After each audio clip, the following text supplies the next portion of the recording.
السلام عليكم ورحمة الله وبركاته.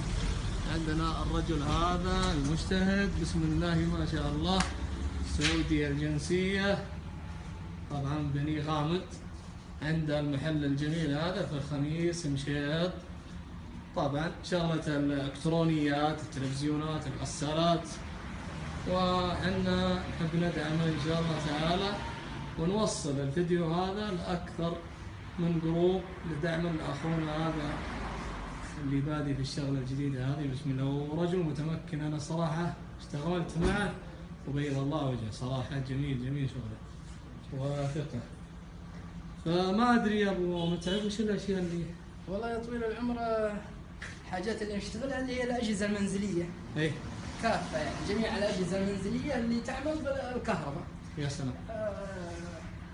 زي ما تقول ثلاجات أو خلينا نقول غسالات أمريكية، نشافات الأمريكية، يا سلام. برمجة وصيانة، يا سلام. LG والسامسونج والحاجات الجديدة اللي تكنولوجيتها معقدة شوية. يا سلام. هذه طال عمرك إن شاء الله أنها بسيطة بالنسبة لنا، وشغالين فيها برمجة وصيانة. والله ما شاء الله، الشهادة لله إن رجل متمكن ما شاء الله تبارك الله، غير إنه يعني سعودي وابن بلدنا. وإن شاء الله الشباب اللي يشوفون الفيديو هذا ما يقصرون في نشره لأكثر من جروب، واللي في أبها والخميس يعني صراحة تحط شغلتك هنا وأنت مطمن، تروح دق سلف وروح، ما راح يغير لك إلا الشيء اللي خربان فيها.